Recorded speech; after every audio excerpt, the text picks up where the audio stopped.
সবাইকে স্বাগত জানাচ্ছি ২১শে বিজনেসে। সঙ্গে আছি হিরো জুম্মান।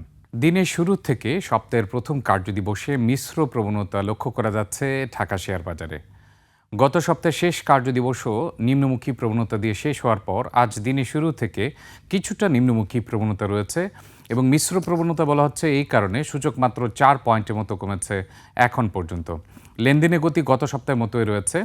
তবে আমরা প্রথমে দেখে নিচ্ছি গত সপ্তাহটি কেমন গিয়েছে পুঁজিবাজারে।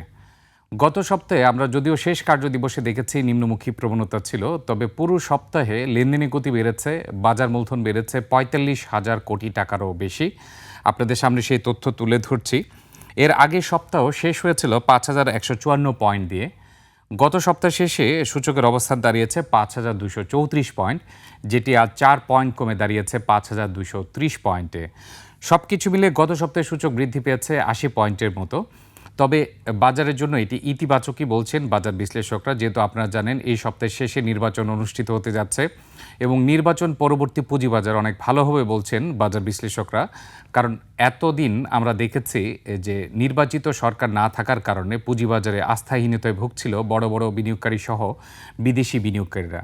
১২ই ফেব্রুয়ারির পরে যখন নির্বাচিত সরকার আসবে তখন বিদেশি বিনিয়োগকারীরা আস্থা পাবে, এর পাশাপাশি প্রাতিষ্ঠানিক বিনিয়োগকারী সহ বড় বড় বিনিয়োগকারীরা আস্থা পাবে বলে বলছেন বাজার বিশ্লেষকরা।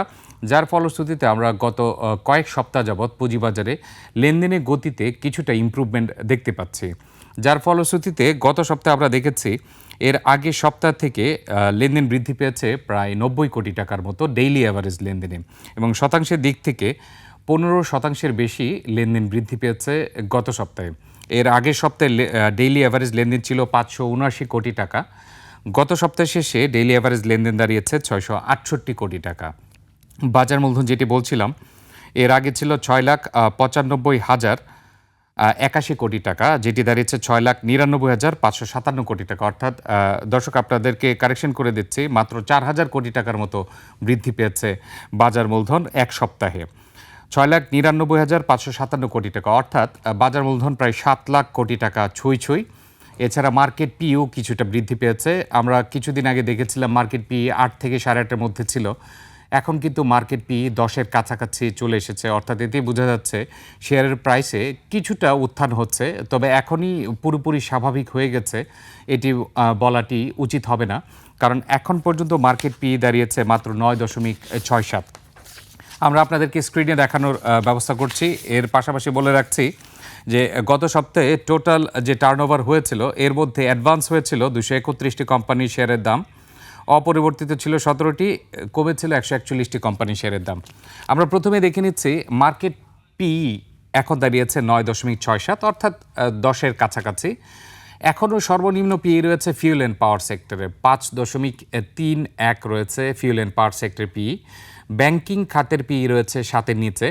ফার্মাসিউটিক্যাল অ্যান্ড কেমিক্যাল এটির পি প্রায় ১০-এর কাছাকাছি ৯.৭৩। এবং জানিয়ে রেখে আপনাদেরকে আজ কিন্তু সবচেয়ে বেশি লেনদেন হচ্ছে ফার্মাসিউটিক্যাল অ্যান্ড কেমিক্যাল সেক্টরের, এরপর রয়েছে টেক্সটাইল খাত, তৃতীয় অবস্থান রয়েছে ব্যাংকিং খাত। মোট লেনদেনের আপনারা যদি দেখেন টোটাল ৫০ ভাগের মধ্যে আমরা দেখতে পাচ্ছি ফার্মাসিউটিক্যাল রয়েছে, তারপর রয়েছে টেক্সটাইল, এরপর রয়েছে ব্যাংকিং খাত। অর্থাৎ এই তিনটি খাত ঘিরে বিনিয়োগকারীদের আগ্রহ ভালো রয়েছে। ফাইন্যান্সিয়াল ইনস্টিটিউশন খাতের পি রয়েছে ১০.৩৮, মিউচুয়াল ফান্ড খাতের পি রয়েছে ১১.৪৭, টেক্সটাইল খাতের P ১১.৯০, service and real estate খাতের পি প্রায় ১৩% মতো ১৩-র মতো রয়েছে। টেলিকমিউনিকেশনের পি রেশিও দাঁড়িয়েছে ১৩.০৬, সিমেন্ট খাতের পি ১৩.৫৮, মিসেলেনিয়াস ১৪.১৫, ইঞ্জিনিয়ারিং ১৪.৪১, ইন্স্যুরেন্স খাতের পি দাঁড়িয়েছে ১৪.৪৩, ট্রাভেল অ্যান্ড লিজার ১৫.৩৮, আইটি খাতের পি দাঁড়িয়েছে ১৬.৪৭, ফুড অ্যান্ড অ্যালাইড খাতের পি দাঁড়িয়েছে ১৬.৭৯। আমরা যদি এ পর্যন্ত যাই ২০-এর নিচে পি রয়েছে অনেকগুলো খাতের, মাত্র ৪টি খাত ছাড়া বাকি সবকটি খাতের পি রেশিও রয়েছে ২০-এর নিচে। এবং সাধারণত বলা হয় যে ২০-এর নিচে পিইউতে ইনভেস্ট করা যায় খুব সহজেই, কারণ পুরো মার্কেটে পুরো ওয়ার্ল্ড ওয়াইড এক্সারসাইজ হচ্ছে মার্কেট পি ২০ পর্যন্ত যাওয়া যায় ইজিলি। এবং এক্ষেত্রে আপনারা জানেন মার্জিন লোনের যে বিধান রয়েছে ৩০ পি পর্যন্ত মার্জিন লোনের বিধান রয়েছে।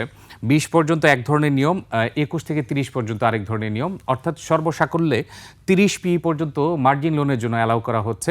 এবং আমরা দেখতে পাচ্ছি এই ক্ষেত্রে কিন্তু অনেকগুলো সেক্টর এলিজেবল রয়েছে এবং 20-এর নিচে পিই আমরা দেখতে পাচ্ছি প্রায় সবকটি খাতে, 10-এর নিচে পিই রয়েছে 3টি খাতের, ফিউল অ্যান্ড পাওয়ার, ব্যাংক এবং ফার্মাসিউটিক্যাল অ্যান্ড কেমিক্যাল খাতের।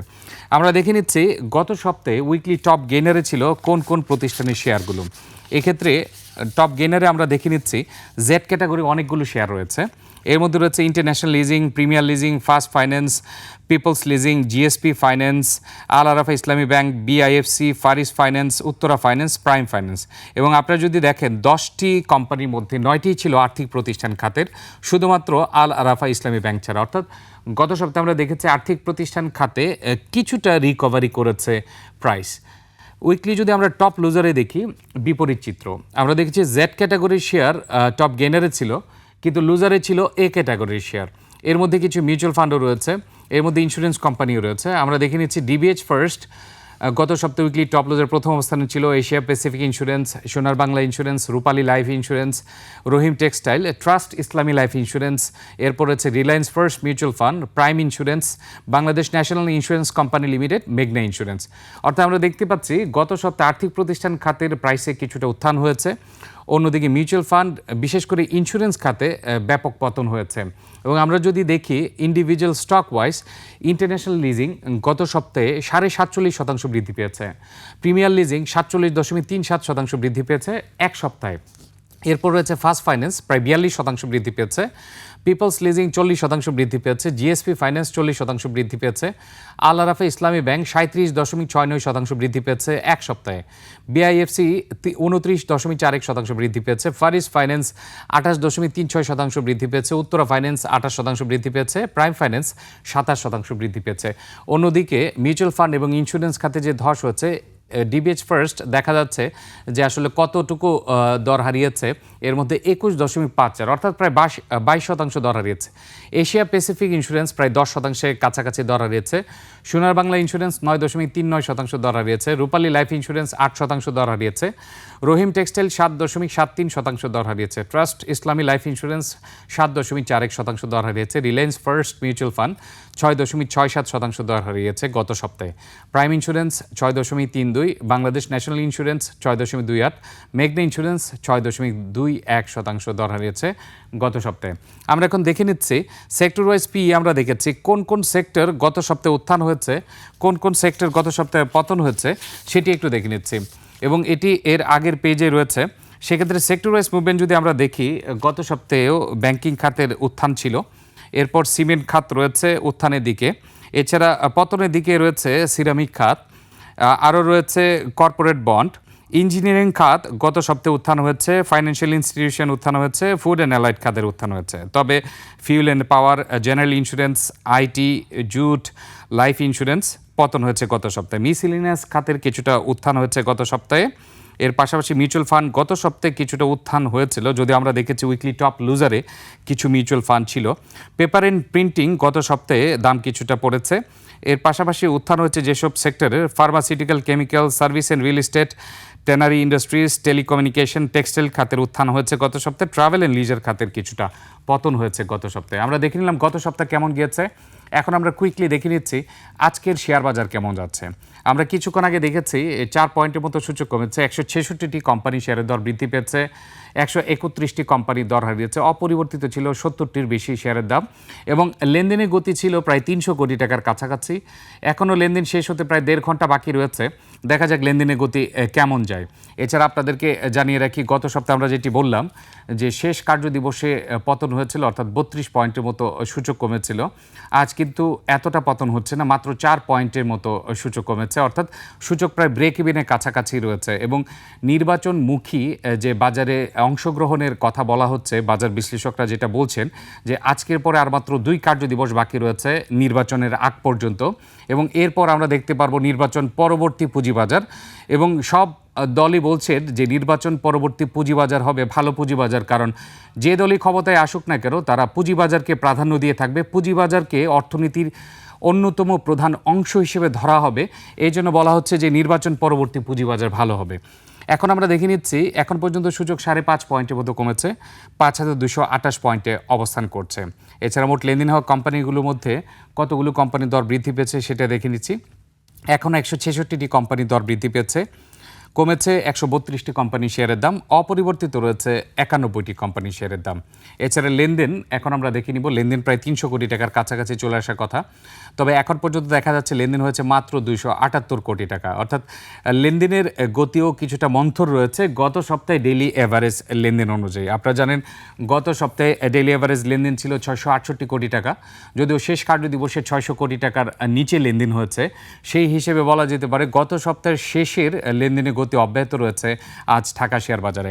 এখন আমরা কুইকলি দেখে নিচ্ছি টপ ট্রেডে কারা রয়েছে আজ। টপ ট্রেডে প্রথম অবস্থান রয়েছে Fareast knitting and dyeing limited, Bangladesh shipping corporation দ্বিতীয় অবস্থান রয়েছে, বেক্সিমকো ফার্মা তৃতীয় অবস্থানে, ইসলামী ব্যাংক চতুর্থ অবস্থানে, আইটিসি রয়েছে পঞ্চম অবস্থানে। এই ক্ষেত্রে দেখা যাচ্ছে ফারিস্ট নিটিং অ্যান্ড ডাইং 20 কোটি টাকার উপর লেনদেন হচ্ছে, বাংলাদেশ শিপিং কর্পোরেশন 16 কোটি টাকার উপর লেনদেন হচ্ছে, বেক্সিমকো ফার্মা 10 কোটি টাকার উপর লেনদেন হচ্ছে, ইসলামী ব্যাংক 10 কোটি টাকার উপর লেনদেন হচ্ছে। ডিএসসি টপ গেইনারে যে সকল প্রতিষ্ঠান রয়েছে এদের মধ্যে প্রথম অবস্থান রয়েছে একটি mutual fund, first prime finance mutual fund 9.87% বৃদ্ধি পেয়েছে। দ্বিতীয় অবস্থান রয়েছে ডরিন পাওয়ার 9.87% বৃদ্ধি পেয়েছে। এমএল ডাইং রয়েছে তৃতীয় অবস্থানে 9.76% বৃদ্ধি পেয়েছে। ফার কেমিক্যাল রয়েছে চতুর্থ অবস্থানে 9.62% বৃদ্ধি পেয়েছে। কনফিডেন্স সিমেন্ট রয়েছে পঞ্চম অবস্থানে 9.5% বৃদ্ধি পেয়েছে এখন পর্যন্ত। আমরা ডিএসসিতে টপ লুজারে আজকে কারা রয়েছে তাদের নামগুলো দেখে নিচ্ছি। বাংলাদেশ বিল্ডিং সিস্টেম রয়েছে প্রথম অবস্থানে 6.48% দর হারিয়েছে। জেমিনি সি ফুড দ্বিতীয় অবস্থানে 6.16% দর হারিয়েছে। ফারিস্ট নিটিং অ্যান্ড ডাইং 5.63% দর হারিয়েছে এখন পর্যন্ত। লুব্রেভ বাংলাদেশ লিমিটেড এটি রয়েছে চতুর্থ অবস্থানে 5.5% দর হারিয়েছে। স্কোয়ার নিট এটি রয়েছে পঞ্চম অবস্থানে 5.43% দর হারিয়েছে এখন পর্যন্ত। আমরা দেখে নিচ্ছি ঢাকা শেয়ার বাজারের টপ ট্রেড, গেইনার, লুজার এবং আজকে সূচকের অবস্থান। এর পাশাপাশি গত সপ্তাহের চিত্র আমরা দেখে নিয়েছি। গত সপ্তাহে যে ধারাবাহিকতা এটি যদি এই সপ্তাহ কন্টিনিউ করে এবং নির্বাচনের আগ পর্যন্ত আরও 2 কার্যদিবস রয়েছে এবং লেনদেনের গতি এরকম থাকলে হয়তো বা পুঁজিবাজারে কিছুটা আস্থা ফিরে আসতে পারে, এর পাশাপাশি লেনদেনের গতিও বৃদ্ধি পেতে পারে।